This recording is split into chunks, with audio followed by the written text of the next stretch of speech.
Hello, welcome to Wharton Tech Talks. My name is Cynthia, and I'm joined by my co-host Manasi today to interview Vivien Ho.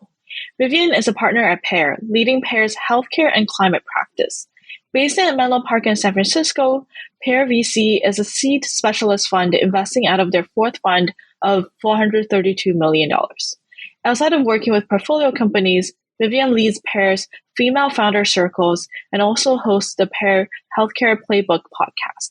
She is passionate about backing and supporting mission-driven founders who hope to improve the world we live in with technology. Previously, Vivien worked on executive business strategy, new products, and product growth for Airbnb homes and transportation, and was a consultant at BCG, focused on defining innovation and growth strategies for healthcare, consumer, and technology companies. She earned an MBA in healthcare management and entrepreneurship at the Wharton School and Bachelor of Science in Industrial Engineering at Northwestern University. Vivien currently serves on the Wharton Healthcare Alumni Board. This episode is a part of our series to unveil the venture capital industry. Check out our other episodes and stay tuned for more. Vivien, welcome to Wharton Tech Talks. Excited to be here. Where are you calling us from? I'm calling from San Francisco in my home. We have an office in San Francisco in Menlo Park, so I'm going to go see my coworkers there later, but we have a new office, which we can talk about later. Awesome. Amazing. To start, we'd love to just learn about how you got into the world of venture capital. Was this something that you always wanted to do, or was this something you explored during business school? Yeah, I don't think I knew what venture capital was when I grew up in middle school or high school, but I knew that I wanted to make an impact on people's lives through engineering. I really liked science, physics. I was the president of the robotics club in high school, so I was really curious about that side of the world. In college, I interned at an angel fund during a semester, and that was when I heard my first entrepreneurial pitch, and I was hooked immediately. I was so excited to be in that environment. I went to school near Chicago, and I was in 1871, which is Chicago co-working space, and the startup scene there is pretty small, so every venture firm had a little office there, and it was just really, really fun to be there. And then eventually I worked at BCG, worked at Airbnb, and wanted to go back into that world again. I decided to explore the venture world business school. Yeah, Wharton was really fun for me to figure out whether venture was really something I wanted to do full time. Awesome. And it's always great to hear from Wharton alumni in terms of your career journey. So at Pear, you focus a lot on healthcare. When and how did you decide to focus on healthcare investing? Yeah, so I actually studied healthcare management at Wharton, so I knew that I wanted to go back into healthcare, and I did really like digital health. When I was in business school, I joined Pear actually with the intention to do healthcare investing and an intention to work with startups in healthcare.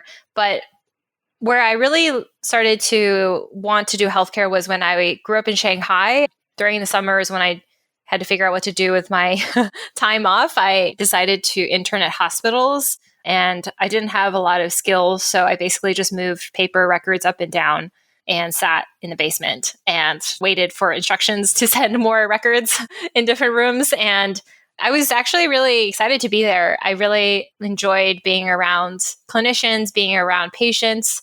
When I was in Taiwan, I interned at a hospital, and I guided patients to their exam room, and I comforted nervous patients waiting outside exam rooms. Even though it was just small stuff, I found the work very empowering. And when I entered business school, when I learned in healthcare management and we studied healthcare, I realized how broken the healthcare system was. And even though healthcare costs were skyrocketing way above inflation, it wasn't matching the care that should have been provided with the spend we have in the system. I was more and more fascinated, and was also really fascinated with how healthcare companies, startups can really change the environment. And it's definitely a puzzle to be solved. And I'm also a people person, and I personally really think people in healthcare are just the nicest people. So I really just love working in this industry because of the people that I get to work with. Everyone is focused on making a difference for patients, and that just motivates me every day to go to work. I think it's a good combination of everything above. Yeah, that's amazing. And I think as we all know, people's health is arguably one of the most, if not the most important thing about their lives. And consequently, healthcare is a huge market. But I would also say it's notoriously difficult for startups to really crack the complex payer relationships in this market and also navigate the complex regulations in it. What do you think it takes for startups to be successful in healthcare? And in what ways is that perhaps different from traditional software startups in other sectors? Yeah, for sure. At Pear, we're a pre-seed seed fund investing in all types of industries. I lead our healthcare practice. We have a biotech practice. We have a fintech partner, AI partners.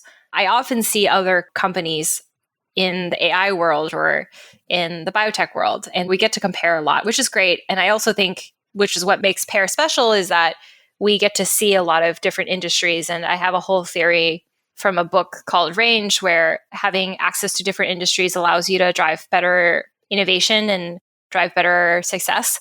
But in general, building a healthcare company is a lot harder.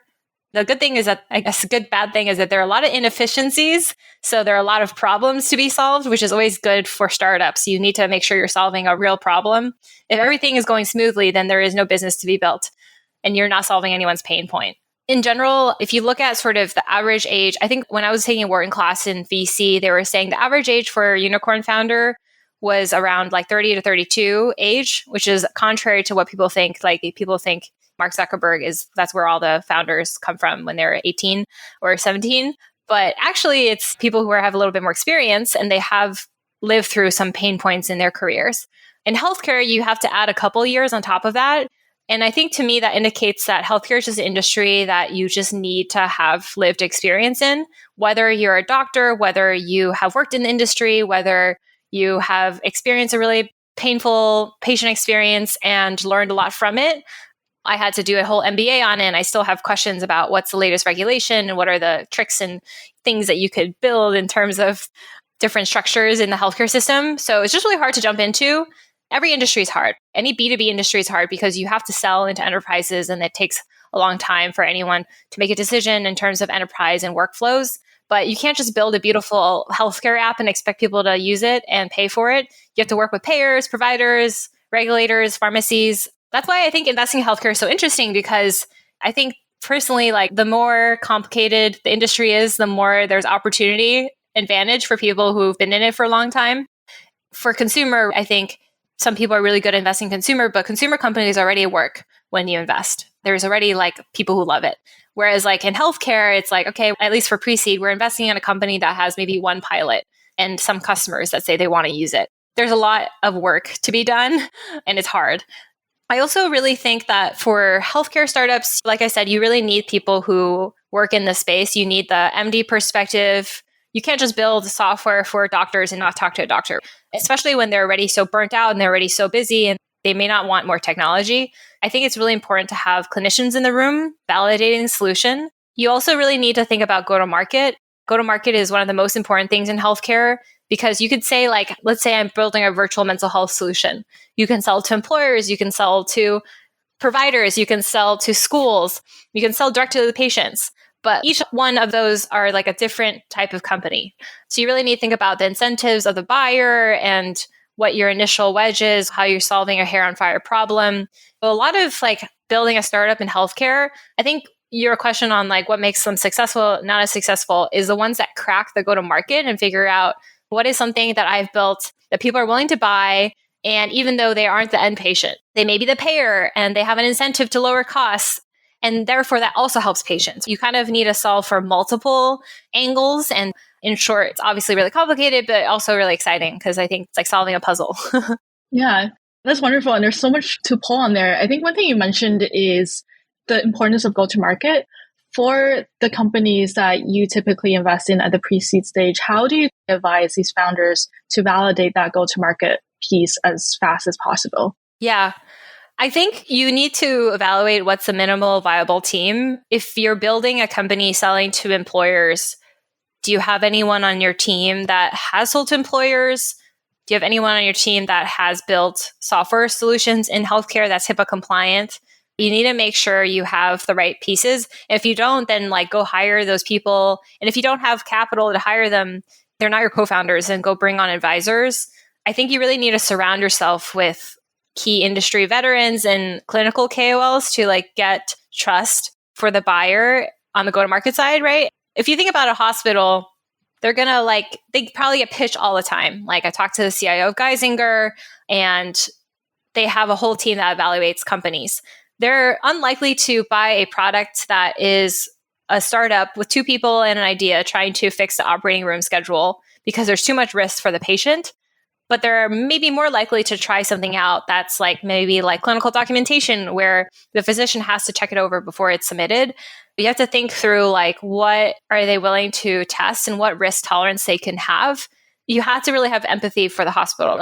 Hospital is protecting the patient and protecting the clinician and themselves. They're a low margin business. And you need to think about why would they even want to work with two founders and an idea? It's like any go-to-market sales process. You need to think about your buyer. You need to think about why they would even want to work with you. How do you de-risk sort of the experience for them? And then how do you make them really, really happy? You don't want to be stuck in pilot land. For a lot of these healthcare companies, even if you get a bunch of pilots, if you don't convert any of them, you don't have any happy customers, then your company is dead. They're always going to be so why did that pilot not work? I think not every pilot's going to work, but you need to at least have one happy customer, and you need to use those experiences to figure out what your product market fit is.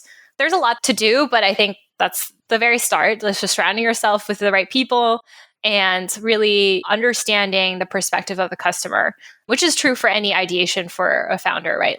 Whether you're selling to healthcare or climate or enterprise SaaS, you really just need to figure out what is the customer thinking about every day and how can you solve their problems. And if you advise the founders to focus on a singular metric at that stage, what would it be? We don't have a lot of metrics. I think the one, metric is how big is the market size. It's more of it's less of a KPI. It's more of when you're exploring a market, you want to figure out who is your buyer, how many of them exist, how much are they willing to pay each. So you call that annual contract value. And if that annual contract value is only 5,000 and you only have 1,000 hospitals who are willing to buy it, then you're not really a venture business. You're not going to hit 3 billion plus market size. So you really have to think through how much are people willing to pay for my solution? And if initially they're only willing to pay 1,000, how can I translate that into 100,000? Is that even possible? And you got to really test what that number is. You won't really know because they're not going to pay 100,000 for your MVP that you built in 1 week. But you also want to know that there's a path there. And then you also want to make sure that the customers, if it's $100,000 ACV, then maybe you can staff maybe 1/4 account executive on it.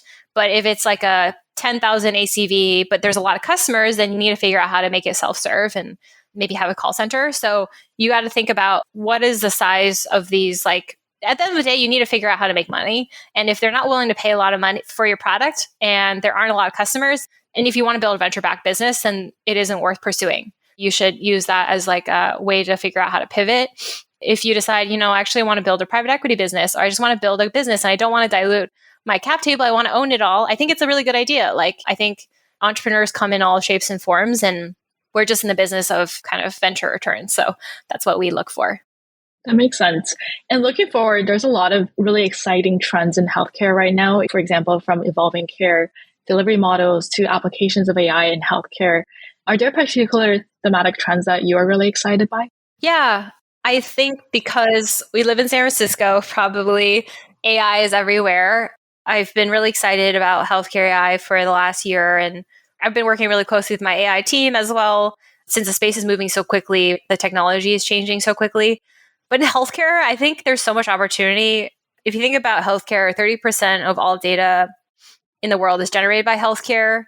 And you need to think about which industries can AI make a difference. It's really the industries that have a lot of unstructured data. And it's also the industries that are actually have a lot of services and operational inefficiencies. So there's a lot of opportunity to say, hey, this is a tech-enabled service. It's only 20% margin. But with AI, can we make it more attractive margins? Can we take away 10% of the margin from, let's say, like a human agent and transform that into like an automated AI agent who makes phone calls or something? Obviously, the space is still like improving, but I think it's like a 7-year game for us, right? So we think in 7 years, there'll be opportunities and we should invest now. In healthcare, there's a lot of exciting momentum in AI as well, because health systems are struggling in terms of like burnout. Clinicians We have a clinician shortage. I mean, if you think about it, people always question like, oh, AI is going to hallucinate, but we never ask like, is a clinician going to make a mistake because they're so tired and they fell asleep or something? Not to say that clinicians are bad. Obviously, humans are always better than, but we're always going to blame the technology if something bad happens, and we're not so much going to blame the error rate for humans. So I just think that we need to like think through like, okay, is this better than like having a shortage in our system? And is it better to have like people go on Google to make a diagnosis, and like, is it okay for people to ask AI to make the first diagnosis? I think there'll be mistakes, but I think it's better than what we have today. At Pear, we were early backers of Viz AI, and we've also invested in companies like Valor Labs and Oncology Decision Support. Those are all like deep learning companies. And now we're investing in generative AI companies like Abstractive Health. And we also have Tandem, and we have another company that's in stealth right now. So I think there's a lot of exciting momentum. We're also looking a lot in the life sciences stack. So how do you transform a lot of the processes from preclinical, so like target selection, protocol optimization, to clinical trials, real world evidence collection, trial design, all the paperwork that's involved. Like you have to write so many patient narratives, and then commercialization. Like how do you, pharma spends more money on advertising than like CPG does, surprisingly. There's a lot of content generation, and there's a lot of AI companies making content. So anyway, I think the industry is so big.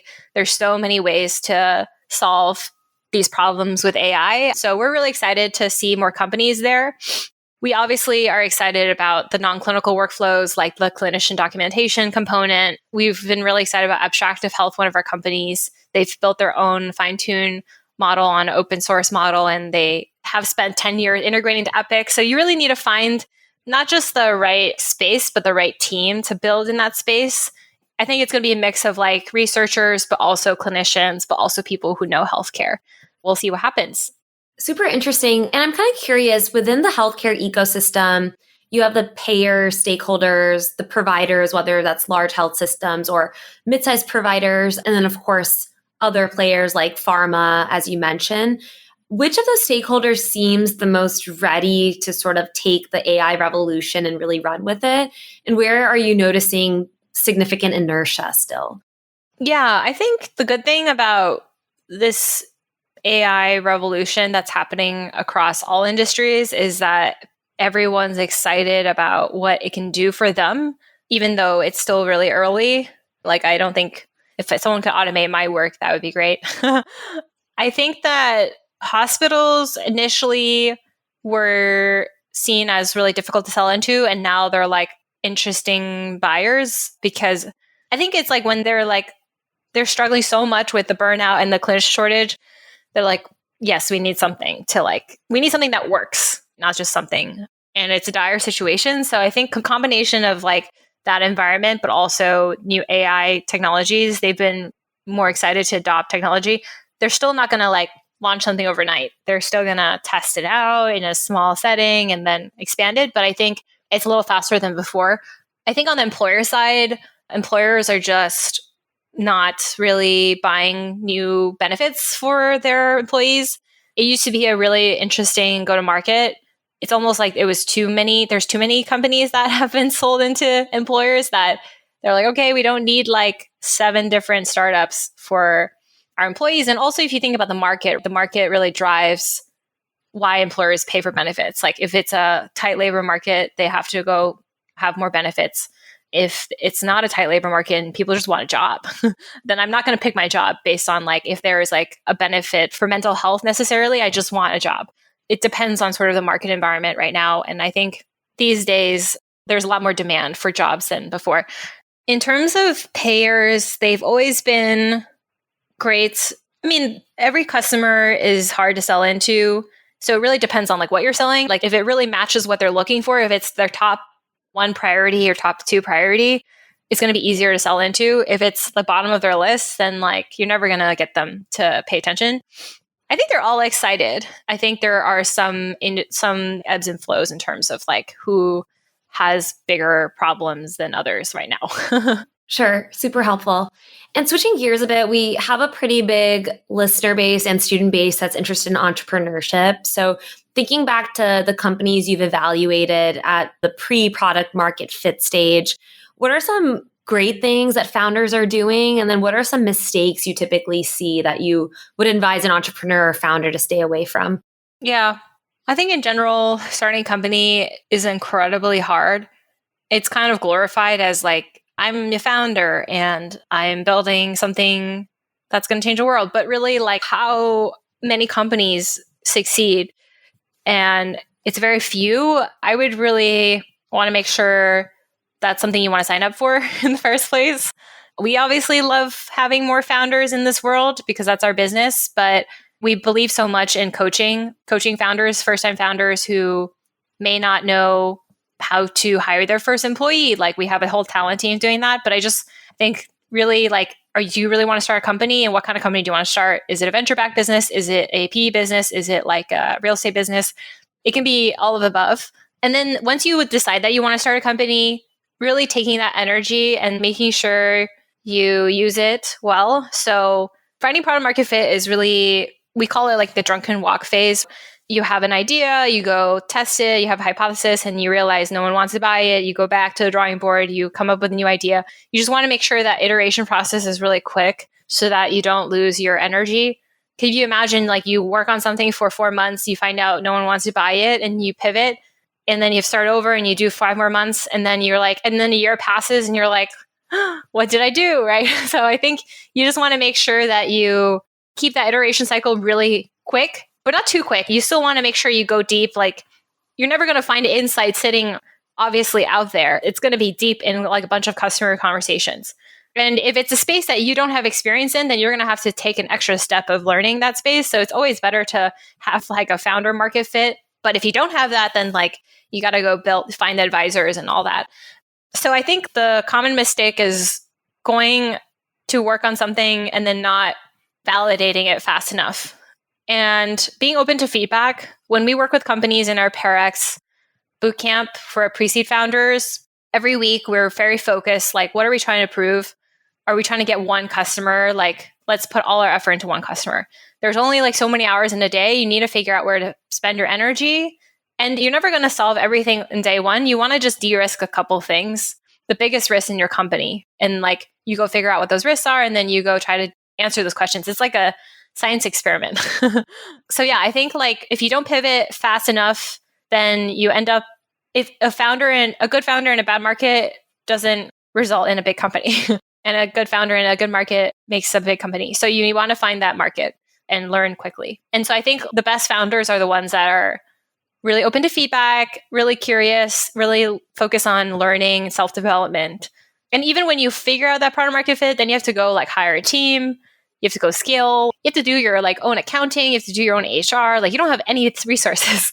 It's really like a learning job, figuring out how to do it and surrounding yourself with resources. Yeah. And once founders have gotten through that initial learning phase, naturally, a next step for them is figuring out fundraising. Of course, this will vary.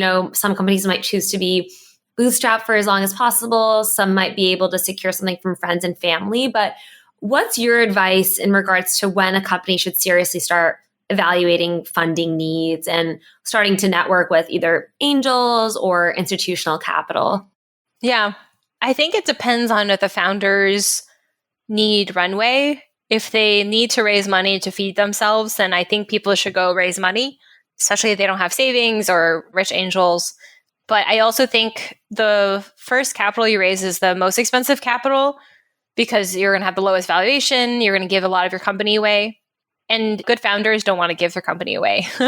If you're a good founder, then you think your 1% equity is worth like 100 million or whatever. So I think you really want to think through, like, what is the minimum I want to raise to get to the next step so I can raise more money at a higher valuation.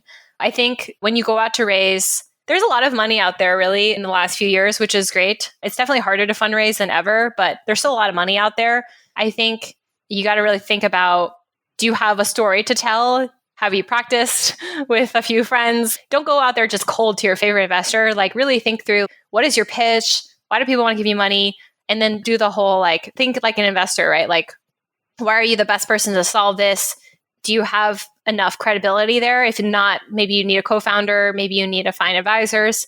So you need the minimal viable team. And then you need to figure out what is the market that you're interested in. Is it big enough? Can I demonstrate it's big enough? Can I say I talked to 10 customers, 100 customers, and they really want this? Even if you don't have anything yet, you can still have proxies. And I think if you have enough of a story, which is actually what we do with Pear X, we're always building decks, is do you have a story to go raise money so someone believes that you're going to be a 3 billion plus company? And you also have to have passion and you have to show that you can be a great founder, which means and fundraising is part of it. You're going to be fundraising for the rest of your life, unfortunately. So being a founder is fundraising, hiring the best people around you, smarter people around you, and also selling to customers. It's super hard. So can you demonstrate that you have those 3 skill sets and then go raise some capital, raise I don't know, 500K, enough to have a decent life and go a decent enough food that you can fuel your brain and your energy to go get a few happy customers and then raise a seed round. If it turns out that you're super scrappy and you have enough customers to raise a Series A, then you don't need to raise a seed, then just go skip it because it's less dilution. But I think it's always thinking that don't just go raise a lot of money for the sake of saying hi, $5 million, I'm amazing. It's more about hey, I need this much money to get to the next step, and then I can get to the next step. You want to make sure your company is healthy. For example, don't dilute too much, and also make sure you have the right investors on board that are good for the company. Obviously, I'm an investor, so I don't see myself as just money, but we want to really help our founders. We want to get them accelerated to the next stage. And I think you should think about fundraising when you also found someone that you want to partner with. It's not just hey, give me money. It's also hey, are you going to help me in some dimension that I'm missing? For sure. Really useful for the founders that'll be listening to this. We also have a bunch of people that want to pursue careers in venture capital or investing broadly. You've had a really successful tenure. Would be curious to hear, as you reflect back on your journey, what do you feel set you apart? And are there skills that surprise you as being uniquely important to the role? Maybe skills that you think candidates over-index on, but tend to matter less in the grand scheme of being a great investor? Yeah, I think being an investor, when I was in business school, me and my friends who wanted to go into VC, I think we worked more than other people in business school because these jobs aren't just on the career page. I mean, sometimes they are. Pear Fellows was opportunity posted online and I applied. But I think it's not going to come into your lap. You have to go find them. And there are less jobs in venture than sports, what's that word? Sports positions or whatever. I think athletes are more impressive, but there's just not a lot of positions. And there's also just sometimes people are not hiring because they can't, they don't have a fund or they don't have salary. It's a very lean structure. I think you just have to hustle a lot and figure out what qualities do you have as a VC before entering VC that you can prove. And there are small things that you can do, being close to founders, helping founders, being a connection to, if a founder is looking for an expert in the healthcare industry, you don't have to be a VC to connect them to someone you know. I would go try to do the job before having the job. Obviously, networking is really important. This is a very network heavy, social heavy job. So reach out to folks in your network to get their thoughts. Also, really think about what's your edge. When I was in business school, I focused on building the Pulse podcast in the Digital Health Club. And I also joined Pear.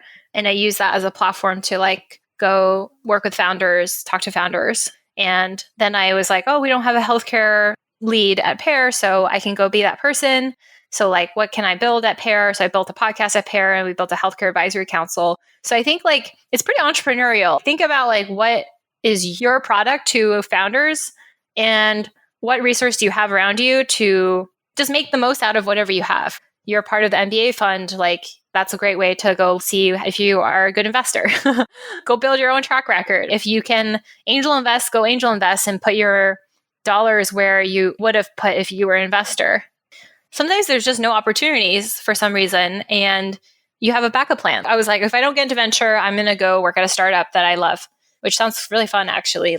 It's the same job, it's just more focused. So I was really excited, but I just kept working at Pear. I ended up like interning in the summer. I worked in the second year and then I joined full time. So I never did anything else. But if like Pear was like, we don't have a spot for you, because at the time we were growing, which is really great, then I would have like gone to work at a startup or something like that. And that also is another area where you can grow your skill set. Like maybe at the startup, you scale the company from 10 to like 100 or more, and you're really good at marketing. And now that's your special sauce for founders. I'm really good at marketing. For example, our partner Pepe, he was the CEO of Chartboost and he scaled to the Series B, sold it to Zynga. And then he joined Pear, and he has so much founder empathy, but also he knows how to do go to market. And he trains a lot of our founders on like how to write the email, how do you do a sales pitch. And everyone at Pear has like something to give to a founder. And as a VC, that's like how you demonstrate value, because great founders will always have a choice between a bunch of great investors and what makes you special. And that question will always exist regardless of whether you have a job or not. And if you don't like the like process of pretending to be a VC, you might not like being a VC. VC isn't as glorious as it sounds. It's a lot of work. At least it's on my own terms. Like I work late and I'm like, maybe there's a new company out there, or maybe there's something I can learn. The work is endless. So the question is it for you? Or do you prefer like focusing on one thing and building a business, for example? Anyway, I don't know if I answered your question, but there's a lot of different ways to go about it. Definitely. Thanks for that. And I know an area I'm personally very passionate about is bringing more women into the investing ecosystem. There's been a lot of progress made on that front generally, but there's also a long way to go. We know you've been pretty involved at Pear with the Female Founders Circle and similar initiatives. Is there any advice you might have for either women looking to enter the field or who want to move up the ladder in the field on how they can make that happen? And also, what have you observed in regards to progress made to get more women into senior roles in investing? Yeah, I am very grateful for being at Pear, where Mar is our managing partner. She started Pear in 2013 when there were very few women GPs. She started a lot of initiatives. She was a co-founder of Allraise, and she started this initiative, Equity Summit, which brings emerging women GPs and LPs together to help them with their funds. When I joined Pear, I was really excited to build something as well. So we built a female founder circle. We started out with female technical founders because there wasn't a community for female engineers, which is interesting. And that was really awesome. It's kind of like building a startup. You want to figure out what the product market fit is. We launched it and we had 200 people apply in 2 weeks. And we're like, oh, people want to be part of this. So that was fun. And then we figured out how to make it perfect over 5 cohorts. And it's not perfect, but always iterating. And always iterating to like figure out what is it that people want. And I hosted a lot of fireside chats with impressive female leaders and VCs and founders. But what they really wanted is to like talk to each other and to like have a shared space where they can be like, hey, I went to go fundraise. It was really tough. People said this to me. Or like, how should I pitch? Should I channel like a guy in my head? Or how should I reach out to investors? So I think having like a shared community where there is empathy with each other is really important. And that's why we built the female founder retreat that we're launching in February. It's been a lot of work. It's like planning a wedding, but a wedding where you don't know people. And we really just want to bring founders from pre-seed to unicorn founders together to share their learnings. There isn't a lot of information out there other than through word of mouth. And I think it's really special to just have a safe space for people to say how they truly feel versus being like on stage or saying the thing that they should say. I think even for investors, creating a space for other women investors to share like what's not just like being woman stuff, but also like, how do I negotiate my salary? How do I get a deal through? I think having a support network around you is what will make people successful, regardless of what kind of affinity they have. And continuing to build that is really... At Wharton, actually, I created a group with my friends who are founders and VCs or aspiring VCs. And we would meet for brunch like every other week. And I was just like, they were just my friends. We just talk about like what new exercise they're doing or what new diet they're on. But I think, and then we'll talk about other stuff like fundraising. But I think it's really just building a community of support around each other. Because I think like if you think about starting a company or even being an investor, you can't do it alone. For us, like we only do pre-seed and seed stage, so we need friends that are later stage. For example, we need people, some investors are really good at certain things like marketing, and some investors are really good at finding product market fit. I think the more that you can bring people together who have different areas of expertise, the better we can elevate more women founders and investors. Awesome. Well, thanks for all your insights. We're now at the part of the podcast where we have the rapid fire Q&A. So it'll be a couple of short questions. We encourage everyone to just say the first thing that comes to mind. So to kick things off, what was your favorite memory at Wharton? Yeah, I can't believe it was so long ago now, but my favorite memory is probably, I was looking at my photos, like all the cooking parties we did at Wharton. I really like cooking and bringing people together. And we did like dumpling folding and pasta making parties. And now I feel like as an adult, we don't have time to like eat together every other day. We don't all live in a 1 mile vicinity or even like 3-minute vicinity of each other. Definitely a special time. So definitely cherish the time. You might be like, wow, I have too many events, but like afterwards you're like, wait, actually I like that. All right, next question. What's the most surprising fact about you? Surprising. I don't know. I think I mentioned this intern at hospitals in Shanghai and Taiwan. When people ask me where I'm from, I don't really have an answer. I have to explain. I was born in New York, which is great. I have a US passport, but I moved to Hong Kong and Shanghai when I was 1 and 3. And then I lived there till I was 18 or 17. And I moved to Chicago, and I'm Taiwanese. So it's like this whole like story. And then people are like, is English your first language? And I'm like, yes. So yeah, it's a lot of explaining, but I'm really proud of having like a lot of my friends that I've grown up with in Shanghai are still my best friends today. Do you have a spirit animal? And if so, what would it be? Yeah, I really like corgis. So maybe they're my spirit animal. I think they're really friendly and positive and fluffy. And I don't know, I really want one. I don't know, my zodiac is a year of the dog. So I guess I'm also like outgoing. So kind of similar. You'll have to go to CorgiCon if you haven't already. Yeah, I know. When I moved to SF, I was like, that's where I need to go. But I have a lot of corgis in my neighborhood, so at least get to see them. Amazing. And final question for you. If there's anything that our listeners of this podcast can help you with, what would it be? Yeah, I don't know. Send us founders. Send us the people that you believe in the most. I realize that like, if you guys want to go into investing or angel investing even, so like you want to invest in the people that you're close to, that you believe in, because you know more than anyone else. You have like an edge. You're like, I know that they're really hardworking, but maybe other people don't know. So I think, yeah, send me the people that you believe in, and I'm excited to meet them. Thank you so much, Vivien. This has been an incredible conversation. I know we learned a lot, and I'm sure our listeners will be super excited to hear your thoughts. Thanks so much for taking the time. Thank you so much for having me. It was fun.